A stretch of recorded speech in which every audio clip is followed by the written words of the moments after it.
Hello, Mage fans. Welcome to Mage the podcast that works hard towards ascension so you don't have to.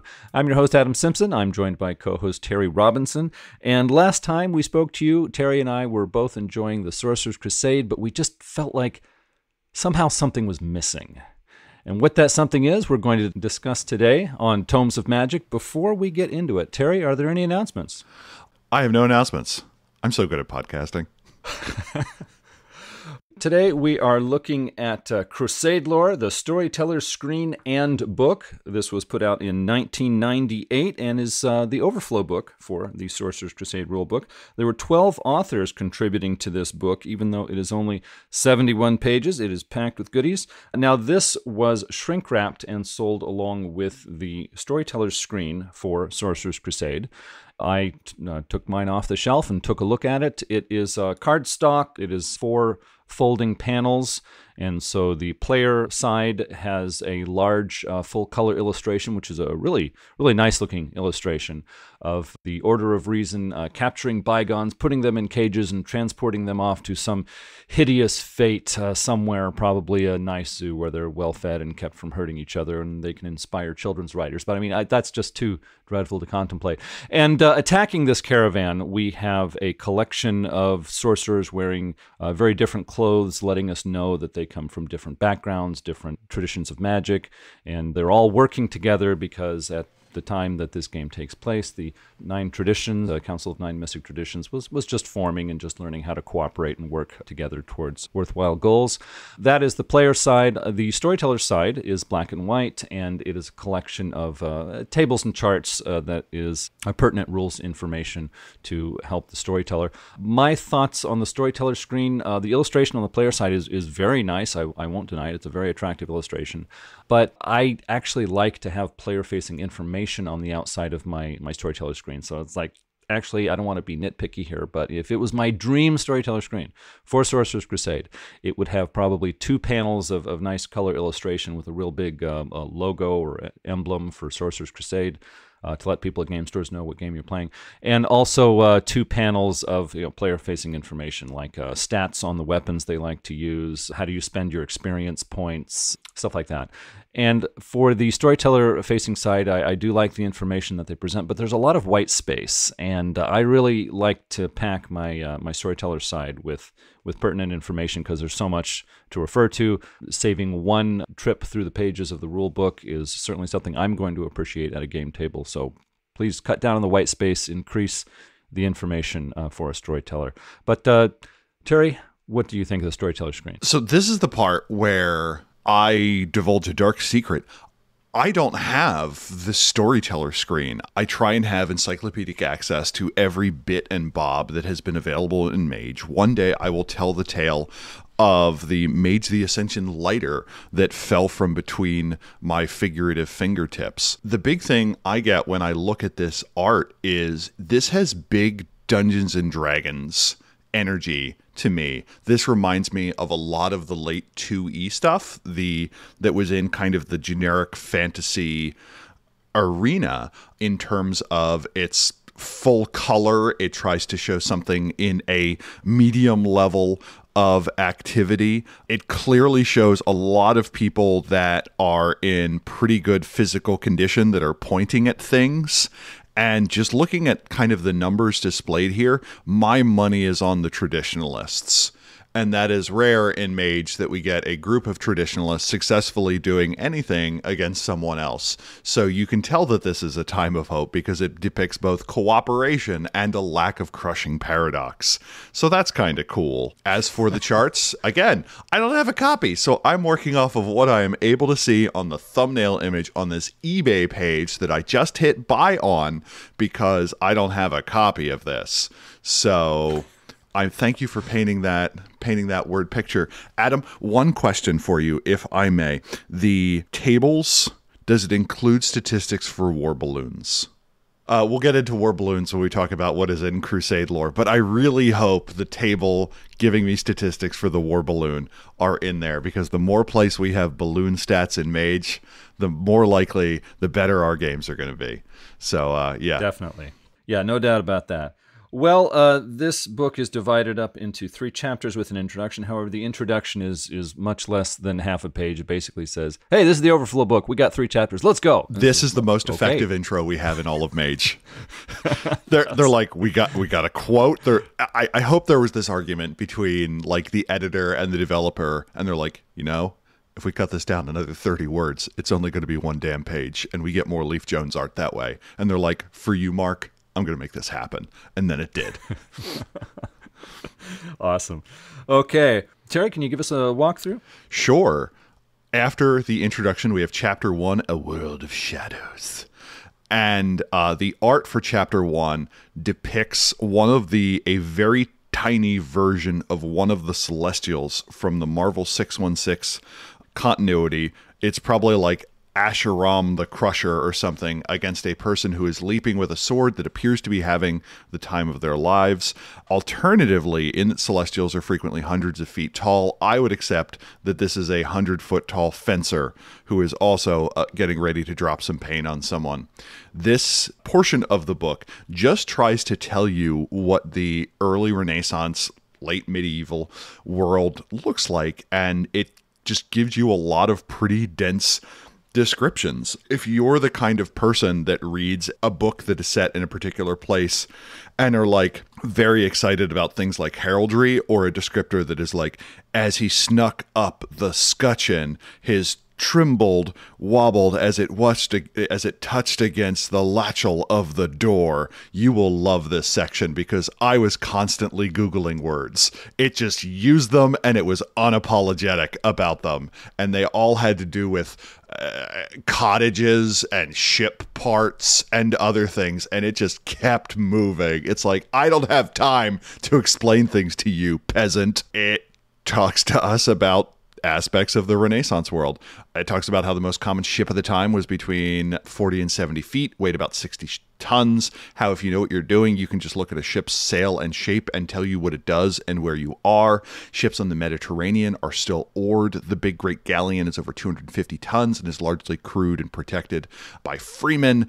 The docks are the center of activity for any port city. The only expensive boats are going to get a berth. Everyone else is moving things out on shores and inlets. These areas are surrounded by warehouses. The only notable building is probably going to be a customs house where bribes and duties are paid. Streets in this era, depending on where you are going to be 15 feet wide or narrower, making carts very hard.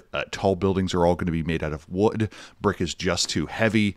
Concrete is not in use yet, at least in the West. Streets intersect periodically in squares, which may lead to a wide street opening to a main gate for a city. The closer to the house of worship you are in an area, generally the more prestigious or clean the area is going to be. Taverns are going to be very dark in the east and lit at best by a fireplace in the east. Braziers are most commonly used. A noble house of the time is still using the Roman format, where you have rooms that are surrounding an inner courtyard, and you show your wealth by the size of that courtyard and the size of the house. The goal is ornateness from floor to ceiling. You want things like scrollwork and wallpaper and filigree to show your wealth. We get a description of what a Renaissance laboratory is going to look like. It talks about the importance of having a fine Athenor, and any game book that talks about Athenors has my attention. Writing and notes is going to be on a whitewashed wall with a piece of charcoal. Fire is generally going to be the most dangerous peril that you're going to encounter in a lot of these places.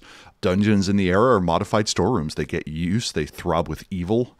They are gloomy and rat-infested. It goes into some details of some of the implements there. We get the idea of a catacomb, the dark buried place for the sacred dead. It is very hard to dig in this era, so there may be sudden change in dog legs as you move around rock. These also have the goal of controlling water movement, and there will be a system of sluices and pit cisterns, kind of directing that through from whatever is above. The catacombs beneath churches are particularly prized. Graveyards, the rich want to be buried close to a church. Some are buried beneath the altar if important. There is a bustling trade in selling the affects of the dead, not the dead themselves necessarily. This is not the era of resurrection men, as it were, but people tend to be buried in their finery, and there is a brisk trade in selling that after the funeral is over. It breaks out different regional burial practices, and this was a good reminder to me that cremation is not yet common in most of the world. It talks about how forests of the era are generally defined by dominant trees, or a few of them, quite simply because you're now dealing with many areas that have centuries of undisturbed growth. They're proper primeval forests, and how different forests create different landscapes. Forests are maintained with a system of game trails that storms will periodically change this. Distance that you can cover in a day is changed by the availability of mules and horses. You spend a fair amount of time looking for water and wood, as well as hunting for game. So when it says you only cover 10 miles in a day, that is because there are so many other activities you need to attend to just to keep your group alive, that a group with access to horses can easily cover 50 miles a day if they are water and rested. And it covers a lot of the nuts and bolts of the practical aspects of it. The cottage is where a family will live, and it's going to be anywhere between 10 by 20 and 20 by 40. There will generally only be 1 or 2 rooms, that in winter the animals are going to be kept with the family, and everything is optimized for warmth and food storage. Back to the town, which would be something that doesn't necessarily have a walled fortification, its main square is going to be dominated by a church or mosque. The 3 most important people in any town generally are going to be the bailiff or sheriff, your priest, and a smith. Being on the square is important. That is where everyone kind of passes through, and that is the first place that news is found. I found this breakdown to be informative, and I was glad it was there. I would be fascinated to see a similar section for the contemporary world, to be like, how would we quickly explain to someone how, for instance, an American city or a European city or something like that generally works. The next section is entitled Warcraft, and it is a quick overview of siege weapons, and I am here for this. It introduces a bunch of common ones as well as some technomantic ones. For instance, we get the idea of technomantic or higher tech siege weapons for the time. Fire shields, which is a whole bunch of rockets arranged in an array. So rather than shooting the rocket at the person, you use the exhaust as a way of generating a lot of hot combustible gas and just pointing at someone in an attempt to have all their stuff light on fire. Flamethrowers very much exist in the period, and Greek fire is somewhat common and is notable for burning on water. No formula for Greek fire is given in this case, simply because there were a bunch of different formulations that may or may not have been. Greek fire, it gives a crew and a mage various weapons that can be used in the field of battle. It also gives us statistics for war machines. These are mechanical items that Daedalians may have access to, whether it be an automaton or something that has a crew to it, or a war beast, as well as the war balloon, bringing, I believe, the total number of books in Mage's Ascension that give us balloon statistics at this point to 5, and that's why we're the best game line. And that kind of draws us to the end of the chapter. Adam, what did you think about Chapter 1? I really enjoyed Chapter 1 a lot. The common settings, I think, were unusually well done. As I was looking at the illustrations, they were black and white illustrations showing partial cutaways of a common European cottage, a ship at sea, a tavern, a rich man's house, etc. And I thought they were actually very useful to just get kind of a snapshot. When I was looking through this chapter, I was thinking game prep. It's like, if I'm prepping for a game, what can you do for me? And actually, these images give, as a storyteller, a quick snapshot of how I could sort of set the scene for my players when they come into a place. And so I really appreciated that. Reading through the descriptions, I was even more pleased. They give short, like less than a page descriptions for a lot of common settings, such as a city street at this time, a tavern at this time. If you walk into some peasant's cottage, what might you see, etc. And they were short. They got to the point very well, very useful. I think that they were so brief and so packed with good information that I could read this during game prep and really walk away with something useful for it. So I really enjoyed this section of Chapter 1. It was most of Chapter 1, but totally recommend it to anyone getting ready for a storyteller game. It says in here, mages spend a lot of time in unusual, weird places, and you're going to have a good time with that. But when you take your players to common settings, it's different in the 1400s, early 1500s than it is now. And so we'll just give you a quick setup of like, hey, if you go down to the docks, it's not like 1998. And so they kind of set the scene. You'll probably see this. You might see this in the wealthy Italian cities. You'll see this, but in the English port you won't, and stuff like that. It's just terribly informative. I was surprised when they said they have wine they drink wine at sea on these sea voyages. And I was like, well, isn't water cheaper? Well, it turns out that water, in the storage containers of the time, water would go bad. They called it souring, and so they used wine instead. Now, I found this article on BBC.com that said that in the 1400s and 1500s, the ships sailing out of Spain used apple cider, the old-fashioned alcoholic kind of apple cider. It was much less expensive to produce than wine. It kept much better than water on long sea voyages in the casks of the time. And also it had vitamin C. It kept scurvy away. So I thought that was really interesting. A little variation there. I'll have a link in the show notes for anyone who's interested in reading into that a bit more. Kind of a little history piece they put in their travel section one day. Moving on, we've got the War Machines, and this is, I believe it was around 4 pages or so of information on war pages. There's 2 pages of quick summarized charts. And what I thought was so fun about this was they took some of the odd, possible war machines from things like the sketches in the notebooks of Leonardo da Vinci that have survived, and they said, "Yeah, we're just going to throw this into the game. Here's game stats for it. Have fun with it." I thought that is so cool. That would be fun because, of course, the stuff in the notebook of Leonardo da Vinci was, of course, never constructed. Most of them never really could be constructed, but they were nice ideas, and I'm sure the Daedalians of the time looked at that and said, "Yeah, I'm totally going to build that." And then they would just build it. So when the traditions come and say, "Aha, we've got him trapped in his lair. We're gonna put the hurt on him," and then the barn doors open and this corkscrew tank rolls out, and the tradition's like, "What the hell is that?" And then the pandemonium ensues. So yeah, this section on war machines will help a storyteller pull out all kinds of just fun little things they didn't expect. And yes, like Terry, I was remembering the balloon stats from previous. I think it was second edition Mage books, and how it was just kind of silly. But reading through, they've got a war balloon. This thing is buff, man. It's not going to just get pushed around. It can have multiple decks. It can have different weapons there. It can have a large crew. This balloon is ready for action, unless it bursts, which wouldn't be very pretty. But that's the whole fun of it, isn't it? So yeah, war balloons do not skip Balloon Day. And that was one of the biggest notable system changes between 2nd edition and M20, where balloons suddenly got 4 dice of soak, indicating the balloon technology has made quite the leap from the 90s. 21st century balloons, I'm telling you.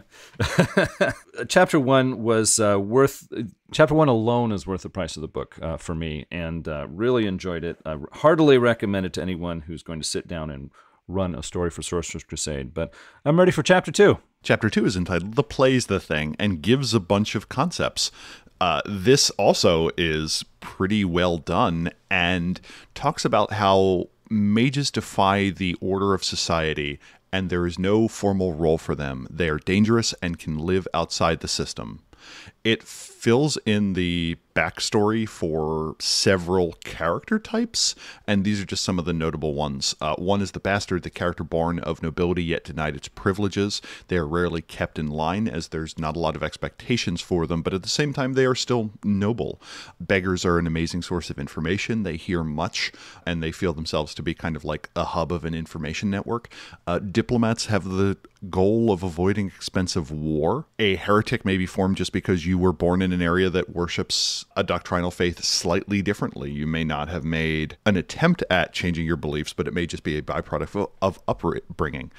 You may be an outsider, and then the question then becomes, what makes you different? A partner is a character that absolves people of sins. A philosopher-scientist is someone who works for a patron and whose goal is to both advise and bring the discoveries of the age to them. This is a precarious position, just like being an artist, in that you have a patron to please. Priests may work with the dangerous magi in an attempt to save them, and I like the idea of an NPC priest who is trying to a coven of mages back onto a more godly path. And also the idea that merchants are an enigma in this era, in that they are not part of the foundation of society of work, pray, rule, but yours is the way of the future. I also like one of the things about the Inquisitor where it says, God is not mocked, nor are you. And then further down it's like, but you do know how to let your hair down on weekends in between the witch burnings. And you're like, You're like, why does no one ever invite me to their birthday party? Well, we get new traits. Great. we had secondaries in the core book, and now we have secondaries. So I refuse to use the term tertiary in reference to abilities. Two that kind of struck me. One is Seneschal, where you are responsible for maintaining and managing a household, and you are likely able to figure out how another house runs and operates. I kind of see this as a useful, mundane equivalent to kind of like chantry politics in terms of your ability to figure out how it occurs, but this also indicates that you are good at several things. You know how to balance the books, you keep inventory, you know how to manage a wine cellar and servants and keep guests entertained, you know basic land maintenance, you know how to keep it in good running order. This could apply to a castle or guild house or cathedral or abbey. I like it as an idea, but I would never demand someone have dots in Seneschal.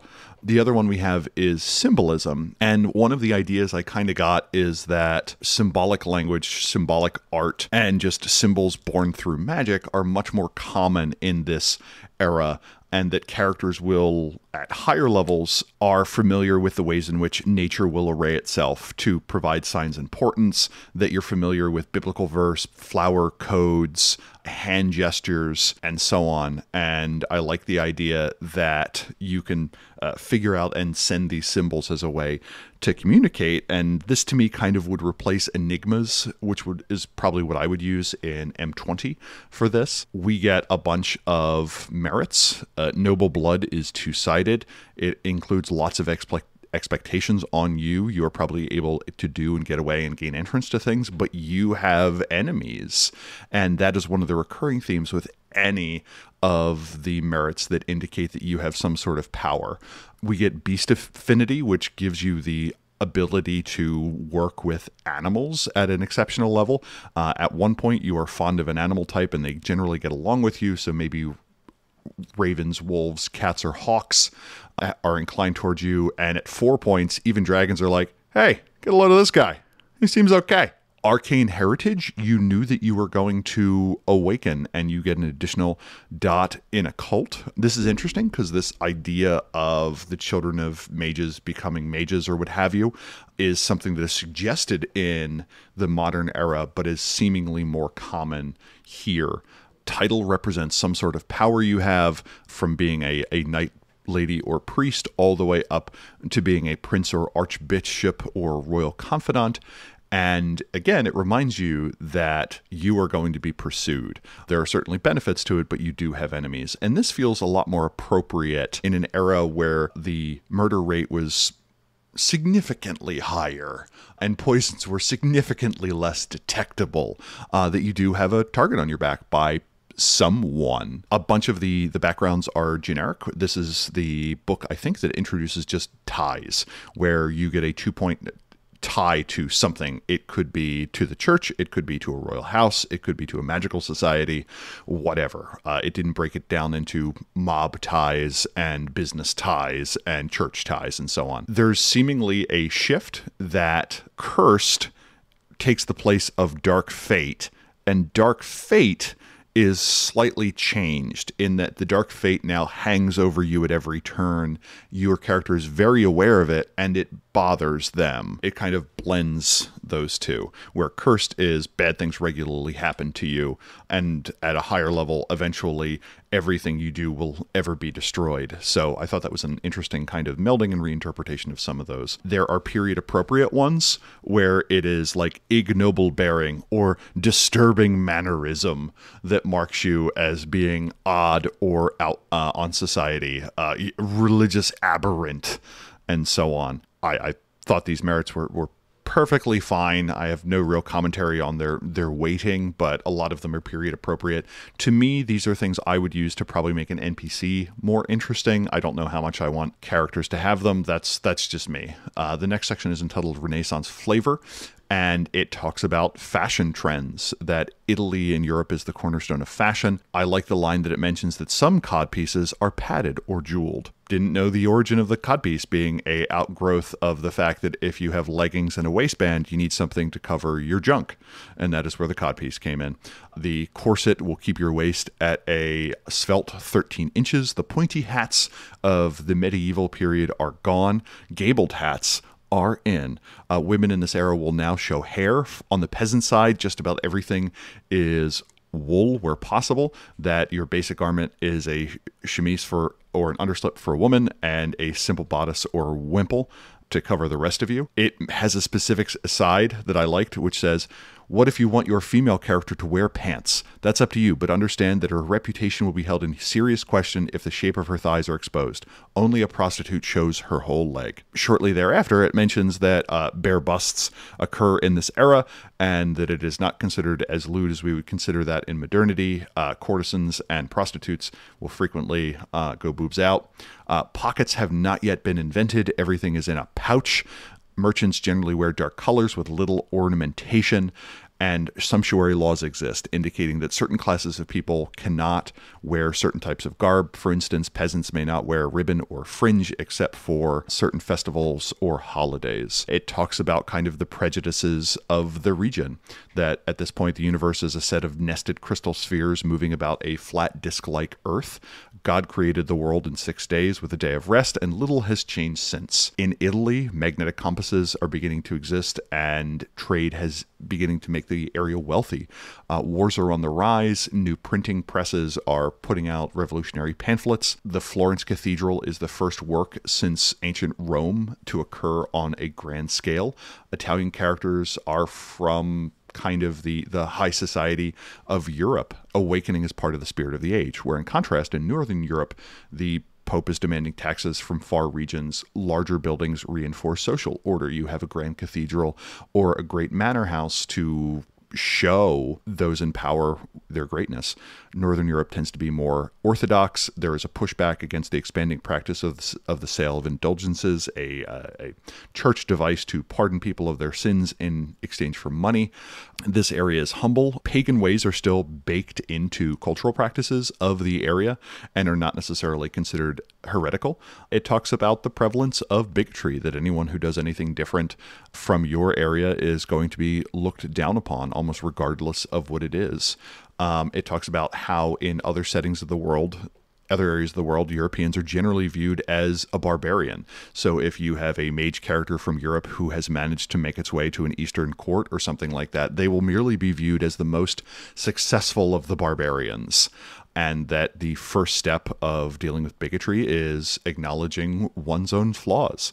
Within the section, we get a table of ranks, and I am thrilled to pieces for that, because the idea of me needing to come up with a princely title for one of the German states of this period, I am having a pre-panic attack for the amount of Googling and pronunciation assistance I would need for that. It also goes through it for the church, as well as the manner of address, how you talk to someone, like what you would call them, which I am glad to have here. Adam, what did you think about Chapter 2?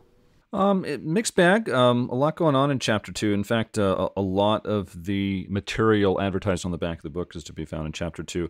We get 6 pages of concepts, different walks of life found in the Renaissance era. I like that it's here. I wasn't terribly useful for me. I've never really studied Renaissance literature beyond a few bits in school. And I would have come up with a lot of these on my own anyways, so I don't think the concepts are vital, but it's good that they're there, and it may be useful for a number of people. We get into the secondary skills. For example, there's climbing, which I always just lumped in with athletics. I guess I just like taking the rules light approach to World of Darkness games, but symbolism was interesting, but I'm so used to having enigmas on a mage character sheet that it didn't really stand out as being worthwhile for being different. I just saw how I think just about every skill they list in here, and there's less than 2 pages of them. I just saw so much overlap with what I got in the core book for Sorcerers Crusade.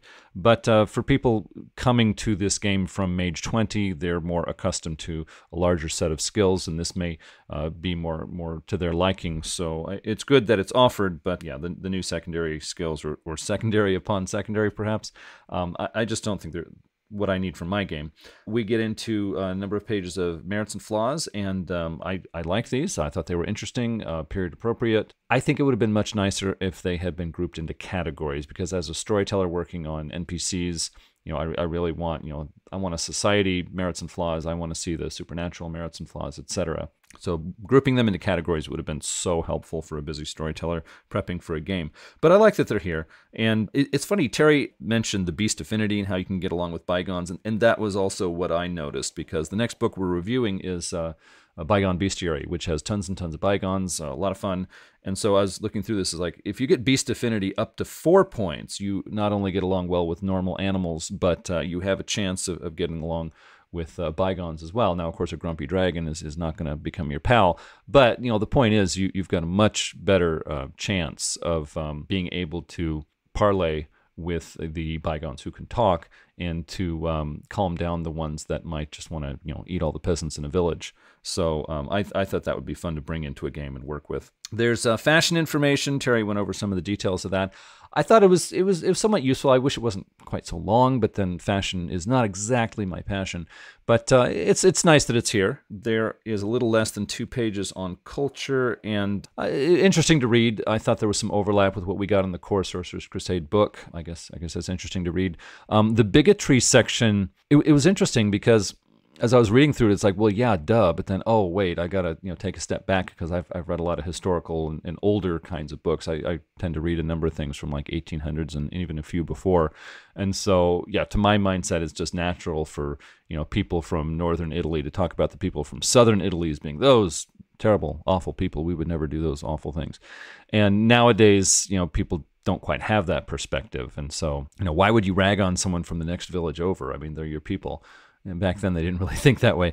Still today, in a lot of China, people from one part of China will really look down on people from another part of China as being not quite up to snuff. You guys eat that food. You guys talk like this when you greet each other. That's just totally unacceptable. You get out of my house. So, yeah, in Philadelphia, we are much more enlightened. I have ragged and have witnessed people ragging on people that lived about 3.5 blocks away, so slightly under several hundred feet. So, yeah, that's our enlightened Western attitudes. Yeah. I think you can add some spice to game scenes by having characters needing to travel. They get off at a dock, and all of a sudden everybody's ragging on them because they they say hello the wrong way, and it's like, what are these people, barbarians? Like, what is the problem here? It's like, no, that is how it was back then. Yeah. You should keep your thumb on that, because it was a different world. So that can be fun, and that's part of the fun of running a Sorcerers Crusade campaign. It's like, hey, you know what? It's a different world. You can have fun exploring that. But that pretty much wraps up Chapter 2, and so let's look at Chapter 3. Chapter 3 is entitled Night Folk and goes over Night Folk. So my favorite line here is it mentions that a magus who is embraced by a vampire loses her magic powers. A dead magus who returns as a ghost does likewise. Fairies, werebeasts, and human magi belong to different species. Assuming this is meant to mean species literally, I find this fascinating, as one way of determining species boundaries is whether or not those two entities can produce fertile offspring. This brings up basic questions to me, because it suggests that we know that werebeasts perpetuate by kind of breeding with kinfolk, which suggests to me, who are human, which suggests to me that human magi and humans can't interbreed. And I just like that as an idea. The reason they lost the Ascension War is, yeah, I assume it means species figuratively, like we may refer to species of accountant or what have you, and not in a literal biological sense. But reading that line, I found that tickled me. It indicates that night folk can counter mage magic, assuming they basically have 1 dot in their power stat, or a werewolf has at least 1 point of gnosis remaining, by rolling wits plus occult against difficulty 6, which is pretty potent counter magic in terms of things. It then gets into the specific types. It does an interesting thing where it slightly twists the view of those night folk, where it is not objective. This is not necessarily a storyteller truths section. Although if it were, that would be great, indicating that there were sudden changes. For instance, in this, it says that a vampire perpetuates itself by draining someone of their blood and then doing a rite, ritual, or incantation to have a demon possess them. It indicates that the vampires were recently more open about their operations, but now no longer, which makes sense because in the period it goes through the vampire history that occurred during this era, that you have the rise of the Camarilla, the Anarch War, the conspiracy of Isaac to take down Cappadocius, to turn the Cappadocians into the Giovanni, the Sabbat response to the Anarch Revolt, the Convention of Thorns, all the vampire stuff that what's the word I'm looking for, really don't care about. I'm glad it's included if you want to do it, and it is a good rundown to be like, hey, this was an active era of vampire stuff, because Vampire is a game where you get 30 books on just historical events that are vampires only.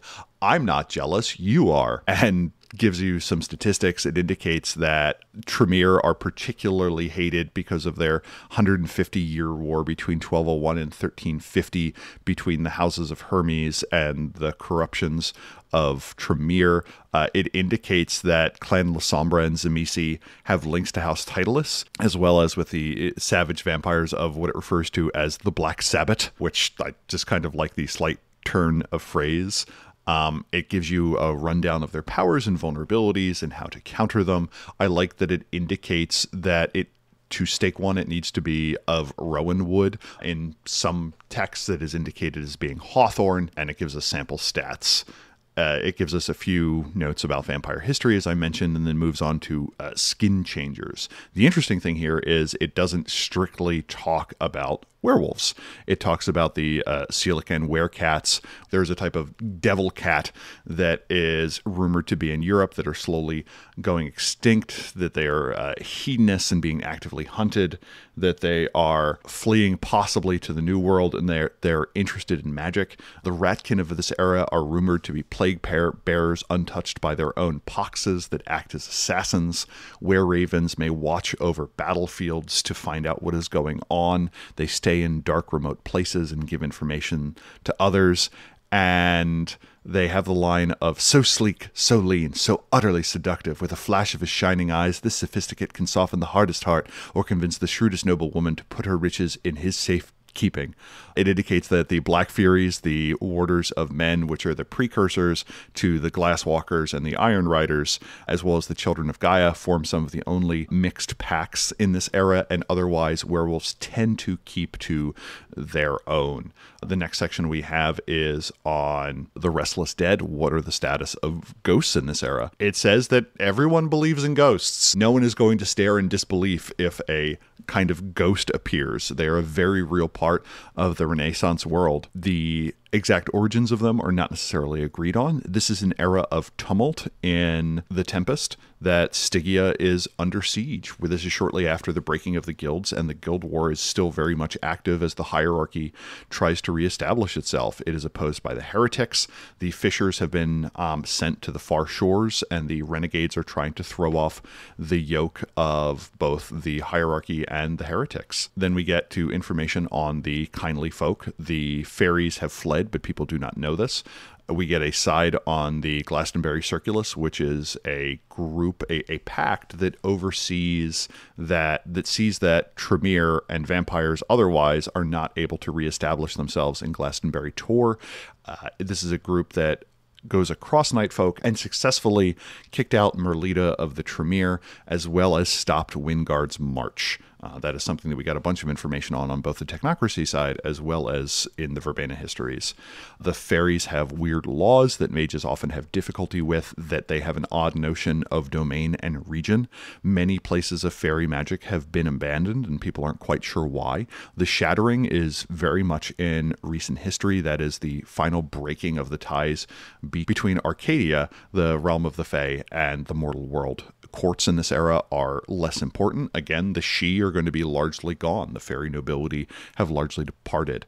Rumors exist that ancient powerful fae may exist in the New World. We also get a banality chart indicating that marauders have banality 0. Nice.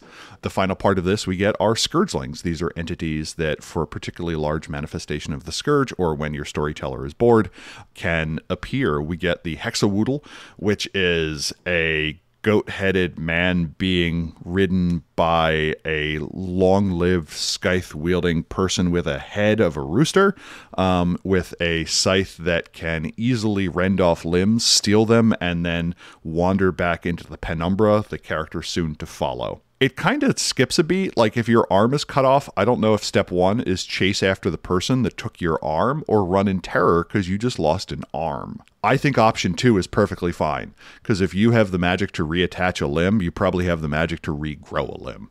And that option involves not having to chase after a giant chicken-headed man riding a goat-headed man into the penumbra. So I'm just putting that one out. The free advice to mages. Implico is a vanity bane that undermines pride by tweaking one's humors. A nightmare may manifest, forcing a mage to ride it in a ride that is going to probably leave them a little bow-legged for the next few days. They're going to be sore. They're going to have trouble sitting down properly. We also get Ompnir, Scribe of Flames and Conflagrations, who is a minor demon who during creation was entrusted with writing down the names of everything related to fire. He is very angry that in the proliferation of technology of the age, so many more things need to be named. We also get the idea that all things have a infernal mockery of its holy form known as its anti-name, and I just kind of like this as a spirit idea. I also like the fact that this is a very powerful spirit who mostly scolds you and forces you to do their job for them. And I think that is a perfect paradox backlash, where it's like, how are we being punished? Monotony! And with that, the book very suddenly ends with the back title. So what do you think about Chapter 3, Adam? Chapter 3 was very interesting. First, looking at the vampire section, I thought that was very well done. It was interesting. I played a little vampire in the past, but kind of stopped after second edition, and reading some of that information again was a lot of fun. It gave interesting hints of what vampires were doing at those times, because as a storyteller, I just expect when players run into a vampire, that vampire is all upset about what some other vampire is doing. And that's where a lot of the story possibilities come in. And so it just gives you some hints about what the vampires were so upset about at that time. And as a storyteller, that's very helpful to me. As a player reading through this book, it's like, so what? What was nice was the vampire section also gave a lot of possible crossover ideas for why would a group of vampires mess with a group of mages and vice versa. There were a couple of good ideas in there, and so that's what makes the vampire section stand out. It was very well done in my mind. When we get down to the werewolves, I thought there were some nice ideas there. I really enjoyed the fact that it didn't just focus on the werewolves, but it also got into the rats, cats, the Korax, which are the were-ravens, and a couple of others. That was very interesting to me. I like the possibility of the were-rats, because when I think of how a number of the peasants had to live in Renaissance time, they really did live in unclean places. Even the public knowledge of hygiene was not what it is now. And so for a kind of were-creature to just thoroughly take advantage of that, to set up these filthy dens where they breed pestilences and then release them upon other people and use that in their assassination attempts to pursue the goals of the were creatures. I thought that was a really interesting idea. I'd love to pull that into my games. I didn't know a whole lot about the history of the background of the werewolves. I know a little bit about what they're doing in, say, the 1990s, but it says here that the tribes pretty much keep to their own geographical territories, like the Silverfangs are in Russia. They're not outside of Russia. That's their place, and that's where they are. And so in basically Western Europe, where a lot of us imagine running our games, it says you're going to find these few werewolf tribes, but a lot of the other ones are just far away, and you're probably not going to run across them. It is kind of interesting how the Black Furies, the all-women werewolf tribe, they seem to really get around. They travel the world pursuing their different abstract goals to support other women or keep magic alive and stuff like that. So it's interesting how they kind of mix around, and you could run into them just about anywhere. As usual, the werewolves are presented as a little too powerful for my tastes. It says that only the spirit sphere can be used to resist werewolf gifts. Gift with a capital G means basically werewolf powers. They can use their spirit powers to do unusual things. As if werewolves weren't powerful enough, that you load them down with gifts and they become real supermen. But I would allow mages to use other spheres to resist werewolf gifts. And honestly, as a storyteller, I would probably reduce the loadout of gifts that werewolves carry, because you give them just a couple of well-chosen gifts from different werewolf rulebooks, and werewolves are unstoppable. Also, I found it very interesting when Bricado, I think in an interview sometime back, was talking about how were-creatures are unusually weak to the mind sphere, and canny mages will take advantage of that. I think that should have been in this section. I mean, with how powerful they make werewolves in this section, they should have given a crumb to mages, and they really didn't. So, as a commentator on this, I just want to put that in there. If the players in your game are dealing with werewolves and they're keeping up good relationships with other NPC mages, then throw them that bone. Let them know that werewolves are weak to mind effects, and that might just keep them going in your story. We get to the Wraith section. The Wraith section was a little weak, in my opinion, because it does tell us what Wraiths are generally doing at that time. However, as a storyteller, that's a little less useful for me, because the world of Wraiths is pretty effectively removed from the world of mages and regular humans. So the crossover potential is going to be a little less there. I was hoping for some real strong ideas on how Wraiths and different groups of Wraiths and different groups of mages might come into conflict or come into alliance, and I didn't see a lot there.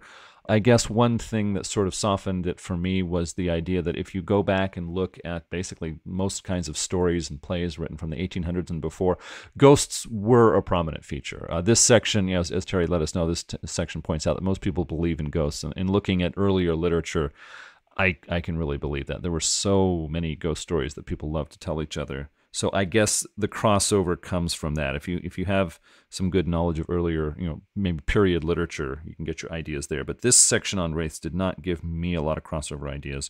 Comes to Changelings. Changelings, the game I didn't know as much about, and so it's interesting to me that most of the Sidhe are not on Earth at this time. It says that I think it's House Scathach, I might be butchering that pronunciation, but they're still around, and I'm not really sure why they are and the others aren't. And I don't know too much about that house, but I guess I could look it up in some of the Changeling books I've got in boxes. It's interesting that commoner changelings are the ones that players are going to encounter and not the Sidhe. So changeling politics are quite different. Actually, more than anything, this section made me want to look at the book that White Wolf put out for changelings in the Middle Ages, because that's when apparently the true Fae were around and there were more powerful changelings, so that might be interesting. But getting back to the topic at hand, I thought changeling powers were too vague. Again, I don't know a lot about changelings, so a crossover section like this as a storyteller could really help me out. And it basically said, changeling powers are wild, they're all over the map, why don't you just take some sphere and do something weird with it? Okay. And I was like, I guess I could do that, but it doesn't help me a whole lot. I want some idea of theme. It's like, what do changeling powers generally try to do, and what are the things that they don't do or believe they can't do, etc. I mean, give me a little guidance here. That'd be helpful. They have example changeling powers, like, I don't know, say 3 or 4 of them in the character templates for changelings, and like I said, they were all over the map. I got no rhyme or rhythm for them. So a little more guidance as a storyteller would help me a lot. Finally, we end this chapter with the Scourgelings, which are basically Renaissance-era paradox spirits. And I really like them. I thought they were interesting. The core rulebook said that, especially in the Italian peninsula, but everywhere at this time, there's a lot of possibility for social intrigue. Go to where the rulers are, and instead of having a fight, you can use seduction, you can use discussions, and you're going to appear at social functions where you want to make a good impression. This can actually become a nice part of your role-playing. And so to back this up, they have the Vanity Bane. This is a Scourgeling that, instead of kidnapping you and taking you to a paradox realm where they torture you, I'm not against that, but it's nice to have something different. In this case, the Vanity Bane would cause you to belch out loud at a social function, or trip and fall on top of the Pope when you're meeting the Pope, or something like that. It's like it can really cause havoc in the social interactions that can be a part of this game. And so it was nice to see that idea from the core book backed up with a Scourgeling here. Also, I thought that the Nightmare was very interesting. It's like this giant flame, flames coming out of the nostrils, this huge horse that is just terrifying. It comes out of nowhere. It runs up to the mage, stops suddenly, puts its heads down, kind of butts between their legs, and forces the mage onto their back. And it rides off. The mage is now bareback, yet he can't escape easily. The horse is running full tilt, and it runs through memory, like basically bad memories of mistakes that the mage made. And so it is both physically terrifying and emotionally impactful at the same time. I think you could get some good role playing out of that. And the way to get away from this Scourgeling is to show humility. How much humility do mages have again? I was thinking not too much. And so how much can you show on a horse? Yeah. Well, middle of the night, horse is running through a field. You're having a bad memory. It's like, be humble. It's like, what? Yeah. No, get me out of here. I'm literally on a horse. Yeah. Yeah. So no, I just thought it was interesting, mixing the physical terror and the emotional impact at the same time. I thought creative storytellers could really do something with that. And there's other interesting Scourgelings here. So well done. I would love to pull this into my Sorcerers Crusade game. So love that. So looking at the book just in general, broad strokes, Terry, did you have anything to say? It was a bunch of secondary sections. I liked the style of the art. I really thought the woodcut style worked through pretty well. This was pretty art dense. Almost every other page had something on it, and I just like that. It was a breezy read. It moved through things pretty quickly. A lot of the period setting things were done by, I'm putting these positive vibes out into the universe in hopes that they will return to me. Friend of the show, Ken Hite. This is the case where Leif Jones's style has switched from something very abstract to something a little bit more organic, which I thought was kind of interesting. It filled in a lot of information that I feel I would need to do a periods game. I would like a book on what the Italian city-states were up to. That is something where I could theoretically do the research, but the important stuff for a mage, I would love to have more information. As a setting thing, I was also kind of hoping for a little bit more information outside of Europe, but again, there's only so much you can do with 72 pages. Given that it was so short, I don't really feel that it wasted a lot of words. We had a lot of sample characters to work with, which is one of the things I find terribly useful to have, just a stat block that I can kind of run with. Likewise, with Adam, I thought that the Fey powers were a little vague, and the fact that Halfskaha and maybe Liam are the only two that are still kicking around, a little bit more information about maybe what happened within it would be useful. We got a bunch more detail on vampires. I guess there's just a presumption that you will be dealing more with vampires. I wish books had more stuff like this in it and a little less information on vague storytelling advice or vagaries of theme and mood. That is my inclination as a player and a reader. I do like that the front illustration used the border that was used for the rest of it, and you can clearly see at the bottom center that little blank scroll area where the page number was put in, and on the cover there just isn't anything. And for just about every other book for Sorcerers Crusade, there's something different there, as in they've changed the border to accommodate that, but that's fine. This book has made me more interested in the setting. It has done a better job of selling me on the era, and that there are interesting stories and characters that are existing in it, and that I, as a storyteller, can have access to it. It's not just one of those theoretical things, but no, it is something that I can introduce into my game, and it will help arm me. Those were my overall thoughts. What about you, Adam? Yeah, I really like this book. I guess it's easy to like an overflow book because it's so much gameable material. It's like the appendix of Sorcerers Crusade. They pumped it up, and I love the appendix in Sorcerers Crusade. So yeah, it's easy to get me to like this book. Terry was talking about the imitation woodcut artwork in here. I was also noticing that it just there's a lot of good pieces from HOTZ, maybe Hots, or maybe that's probably abbreviation of his name, but really nicely done. That was, of course, at that period They would take blocks of wood, they would plane them smooth on one side, and they would actually get carving tools, and they would carve a picture into there, drop it in ink, and they could, reproduce pictures of the very early beginnings of the printing press. They were doing a lot more of that. And they look so nice. They're very attractive pieces of art. They fit the era that we're supposed to be basing these games in. They just sort of draw me in. They help this book to stand out as not just an attractive book, but one that really fits with Sorcerers Crusade. It kind of gets me motivated to go and look at some more historical sources and see what fun stuff I can find there. So really enjoyed the artwork in here. This book is totally worth the time and the money. I mean, absolutely. If you're prepping for a game, I might pick this up before I would pick up the core rule book. There's just very handy information here. Like I said, the common settings, that is just gold. If I'm going to have a scene in a crowded city street in one of the German cities, a dock in England or something like that, I would actually pick this book up. I would read the less than a page of text. It's very good. Gives me a sense of what's there, what the players might run into. Vocabulary is very evocative. Definitely love it. Yeah, this book is an easy thumbs up, even without the storyteller screen. I got to say, I do have a weakness for storyteller screens. I use them in my games. I enjoy working with them. It's just become kind of a customary thing for me to use when I'm running a game. But yeah, it's easy to like this book, and definitely recommend it. So let's see, was there any particular quote that really stood out to you, Terry? There was a lot of quality stuff in here, but the one that I hadn't already mentioned that jumped out to me is, let the mystics have their dragons and golems. A skillful Daedalian has access to more reliable allies.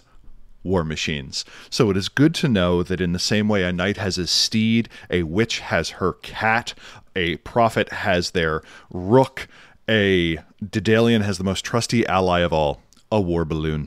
So what are we reading next, Adam? Next up is Bygone Bestiary, which is a book I used a lot when I was running second edition Mage games for people online and offline. So I actually have a little bit better memory of that book because I referred to it so often. I haven't read it for years. I'm going to enjoy reading that again and love the material in there. If you have something to say, please contact us at magethepodcast@gmail.com with your questions, comments, or feedback. We love hearing from you. You can subscribe to Mage the Podcast on iTunes, Google Play, TuneIn, and other aggregators. If you like the show, others might like it too. And if you leave a review of Mage the Podcast, it makes us more visible in other people's searches. We'd certainly appreciate it. You can follow us on Twitter at Mage the Podcast. We're also on the web at magethepodcast.com, where we give you past episodes, and you can see the order in which they were broadcast and complete show notes that we prepare for you. We're also on YouTube now. You can find episodes there. There's a link in the show notes, but you can also search YouTube for Mage the Podcast. All lowercase, don't sweat the colon, you'll find us. This episode was assisted greatly by our executive producers. Terry, can you share the names of those individuals? I would be glad to. I would like to thank Oracle Buck Gregory, Oracle Christopher Phillips, Oracle Josh Hillerup, Oracle Jay Widener, Oracle McHale, and Oracle the Crew of Erebus. Additionally, I would like to thank Alex, Alexia, Anders S., Andrew Edelstein, Anon Badurfi, Berto, Blease Hibbert, Boo, Boogers, Brad of the Blue, Bryce Perry, Chris B., Daniel Cuppen, Daniel Scribner, Dan Svensson, David Roy, Derek Osborne, Derek Semsek, Fraggle Rock, Gargle Noir, George Lara, Guy Conan Stewart, Ia Bull, Jason Kennedy, Jason Vines, Jason W. Briggs, Jeff Bryn, Jenna F., John Magnuson, Jolyn Andes, Joshua Heath, Kathleen Halperin, Chris Kinner, Leslie Weatherstone, Matthew Proyle, Michael Parker, Morgan Aran, Nathan Weaver, Nibero, Neil Patterson, Nikita Klaimanov, Oliver Schindler, Patrick McNamara, Patrick Mulder, Puka G, Rachel Grace, Ralph Scheinhammer, Ricardo, Richard Bat Brewster, Robart the Robot, Rob H., Ryan Kendi, Samuel Tobin, Stephen Carton, Thrice Great, William Connolly, William Martin, and Zach Rules. Thank you so much for our show. Yes, definitely a big thanks to them. If you would like to become an executive producer for Mage the Podcast, it would help us to keep bringing you episodes like this one. You would also become a part of our own council to discuss upcoming projects. The link in the show notes will get you started. Well, thanks everyone for listening. Until next time, truth until paradox, baby. And remember, when you're doing a period game, the most important thing you can know is the current state of hat fashion and technology. Now go change reality. Bye.